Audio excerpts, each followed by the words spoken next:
Hi friends, welcome to my channel.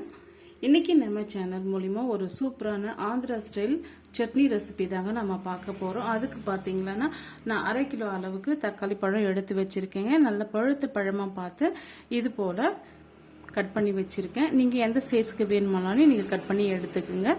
இப்போ இது ஒரு ஓரமாக இருக்கட்டும். இப்போ இந்த சட்னிக்கு தேவையான அளவுக்கு நம்ம பொடி செய்ய போகிறோங்க. 2 டீஸ்பூன் அளவுக்கு வெள்ளை உளுந்து, உருட்டு உளுந்துன்னு சொல்லுவாங்க, அதை நான் 2 டீஸ்பூன் அளவுக்கு எடுத்து வச்சுருக்கேங்க. 1 டீஸ்பூன் அளவுக்கு வரமல்லி, 1 டீஸ்பூன் அளவுக்கு கடலைப்பருப்பு, 1 டீஸ்பூன் அளவுக்கு சீரகம், தேவைக்கேற்ப வரமிளகாய். கொஞ்சம் காரமாக இருந்தால் தான் இந்த ஆந்திர கார சட்னி ரொம்பவே டேஸ்டியாக இருக்குங்க. இப்போ பார்த்தீங்கன்னா கொஞ்சமாக ஒரு 1/4 டீஸ்பூனுக்கு கொஞ்சம் குறைவாக நான் வெந்தயம் எடுத்து வச்சுருக்கேங்க. ஒரு 10 வெந்தயம் கிட்டத்தட்ட நான் எடுத்து வச்சுருக்கேன். இப்போ இதை நம்ம வறுத்து எடுத்துக்கலாங்க. இப்போ கடாய் ஒன்று வச்சுக்கிட்டேங்க. 1 டீஸ்பூன் அளவுக்கு நம்ம ஆயில் சேர்த்துக்கலாம்.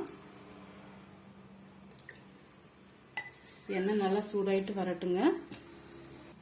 பாருங்க, ஓரளவுக்கு எண்ணெய் நல்லா சூடாயிட்டு வந்துடுச்சு. இந்த ஸ்டேஜில் நம்ம எடுத்து வச்சிருக்க உளுந்து, கடலைப்பருப்பு, சீரகம், வரமல்லி எல்லாம் இதோட நம்ம சேர்த்து விட்டுக்கலாம். இது கூடவே நம்ம எடுத்து வச்சிருக்க வரமிளகாவும் சேர்த்துக்கலாங்க. காரத்துக்கு ஏற்ப சேர்த்துக்குங்க. மீடியமான ஃப்ளேம்ல வச்சு இதை நம்ம வறுத்து விட்டுக்கலாம். மீடியமான ஃப்ளேம்ல வச்சு வறுக்கும் போதுதான் ஒரு கோல்டன் கலருக்கு நமக்கு நல்லா வறுபட்டு வரும்.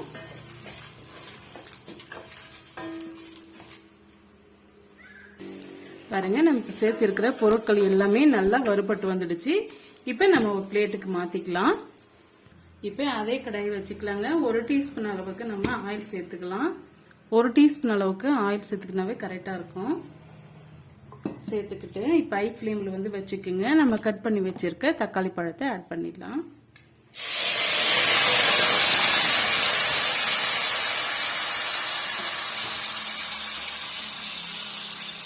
ஆட் பண்ணிட்டு இது அப்படியே நல்லா மசிஞ்சு வரட்டும். அது வரைக்கும் நம்ம வெயிட் பண்ணலாங்க.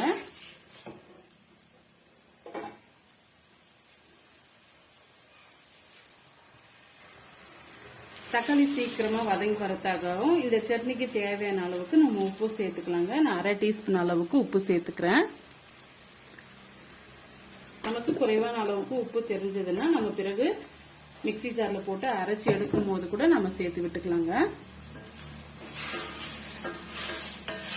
பாருங்க, இந்த அளவுக்கு வதங்கி வந்த உடனே மீடியமான ஃப்ளேம்ல வச்சு மூடி போட்டு ஒரு 5 நிமிஷம் நல்லா வதங்கி வரட்டும். அது வரைக்கும் வெயிட் பண்ணலாம்.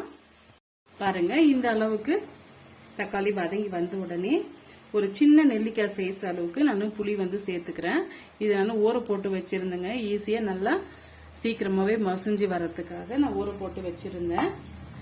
நீங்க புளிப்பான தக்காளியை எடுத்துக்கிறதா இருந்தீங்களா புளி சேர்க்க வேண்டிய அவசியம் இல்லைங்க. இது மைல்டான புளிப்பு இருக்கிறதுனால நான் புளி ஆட் பண்ணிக்கிறேன். பாருங்க, இந்த அளவுக்கு நமக்கு தக்காளி பழம் நல்லாவே வதங்கி வந்துடுச்சு. இப்ப இதை நல்லா ஆற விட்டுடலாங்க. இப்ப இது ஒரு ஓரமா இருக்கட்டும். ஆற வச்சிருக்க இந்த கடலை பருப்பு மிக்ஸை இதோட நம்ம சேர்த்து விட்டுக்கலாங்க. பாருங்க, மிக்சி ஜார்ல நம்ம இப்ப சேர்த்தாச்சு. இதை நம்ம பொடியை அரைச்சி எடுத்துட்டு வந்துடலாம். இது கூடவே பாத்தீங்கன்னா நான் ஒரு 3 பல்லு பூண்டை நான் அப்படியே சேர்த்துக்கிறேன். சின்னதுன்னா நீங்க 5 பல்லு பூண்டு சேர்த்துக்குங்க. நான் பெரிய சைஸ்ன்றதுனால 3 பல்லு அளவுக்கு நான் பூண்டு சேர்த்துக்கிறேன். இது கூடவே கொஞ்சமா நம்ம கருவேப்பிலை சேர்த்துக்கலாம் ஃபிளேவருக்காக. இது எல்லாம் சேர்த்து பொடியை அரைச்சி எடுத்துட்டு வந்துடலாம். பாருங்க, இந்த அளவுக்கு நம்ம பொடி பண்ணி எடுத்துட்டு வந்துட்டோம். இப்ப இது சின்ன ஜாருன்றதுனால இல்ல தக்காளி பழம் சேர்க்க முடியாதுங்க. அதனால நான் இன்னொரு ஜாருக்கு இந்த பொடியை சேர்த்துக்கிறேன்.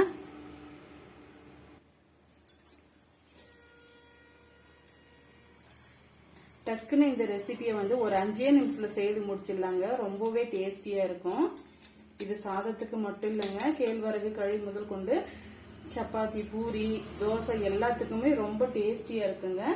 இப்ப நான் ஜாருக்கு, பெரிய ஜாருக்கு நான் சேர்த்துக்கிட்டேன். இப்ப நம்ம மசிச்சு வச்சிருக்க தக்காளி பழத்தை இதோட ஆட் பண்ணிக்கலாம்.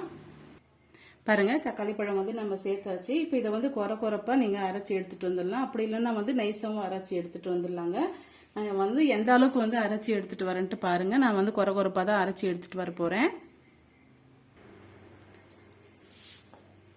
பாருங்க, இந்த பக்குவத்துக்கு நான் அரைச்சி எடுத்துட்டு வந்துட்டேன். பார்க்கும்போதே தெரியும் கொஞ்சம் கொரகொரப்பா இருக்குதுன்ட்டு. நீங்க நைஸான பதத்துக்கு கூட அரைச்சி எடுத்துட்டு வந்துடலாங்க. இப்போ இதுக்கு ஒரு தாளிப்பு கொடுத்துடலாம். அதுக்கு பாருங்க, ஒரு கரண்டி ஒன்று வச்சுக்கிட்டேன். 1/2 டீஸ்பூன் அளவுக்கு நம்ம ஆயில் வந்து சேர்த்துக்கலாம். இப்போ வந்து ஸ்டவ் ஆன் பண்ணிக்கலாம். மீடியமான ஃப்ளேம்லயே வச்சுக்கோங்க. இது கூடவே ஒரு 1/2 டீஸ்பூன் அளவுக்கு உளுந்து சேர்த்துக்கலாங்க. உளுந்து சேர்த்துட்டு ஒரு 1/2 டீஸ்பூன் அளவுக்கு கடுகு சேர்த்துக்கலாம். பாருங்க, கடுகு நல்லா வந்து பொரிஞ்சு வருது. இந்த ஸ்டேஜ்ல நான் ஒரு வரமிளகாய் எடுத்து 2 கட் பண்ணி வச்சிருக்கேன் ஃப்ளேவருக்காக. கொஞ்சமா கருவேப்பிலை, இது கூடவே 2 பல்லு பூண்டு வந்து 1 பாதியமா தட்டி வச்சிருக்கேன், அதையும் சேர்த்துக்கலாம். ஃப்ளேவர் வந்து நல்லா இருக்கும். ஒரு முறை நல்லா வந்து மிக்ஸ் பண்ணி விட்டுக்குங்க. நம்ம வெள்ளை பூண்டு வந்து அப்படியே பச்சையா வந்து செய்யக்கூடாது. லைட்டா வந்து ஒரு ப்ரௌன் கலர்ல மாறி இருக்கணும். அப்பதான் டேஸ்ட் நல்லா கூடுதலா கிடைக்கும்.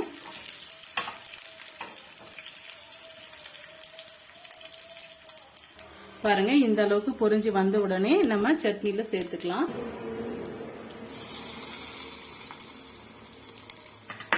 ரொம்பவே டேஸ்டியா இருக்குங்க இந்த ஆந்திரா கார சட்னி. இதை வந்து நீங்க இட்லி கூட வந்து சர்வ் பண்ணிக்கலாம். ரொம்பவே அருமையா இருக்கும் இந்த சட்னி. சாதத்து கூட ரொம்பவே பிரமாதமா இருக்குங்க. ட்ரை பண்ணி பார்த்துட்டு எப்படி வந்திருக்குன்னு சொல்லிட்டு மறக்காம சொல்லுங்க. உங்களுக்கு கருத்துக்களை என்னோட வந்து நிறைய ஷேர் பண்ணுங்க. இந்த வீடியோ வந்து உங்களுக்கு பிடிக்கும்னு நினைக்கிறேன். பிடிச்சிருந்தா மறக்காம சந்தியா குட்டி சேனலுக்கு சப்ஸ்கிரைப் பண்ணுங்க. ஃப்ரெண்ட்ஸ் அண்ட் ஃபேமிலியோட நிறைய ஷேர் பண்ணுங்க. தேங்க்யூ.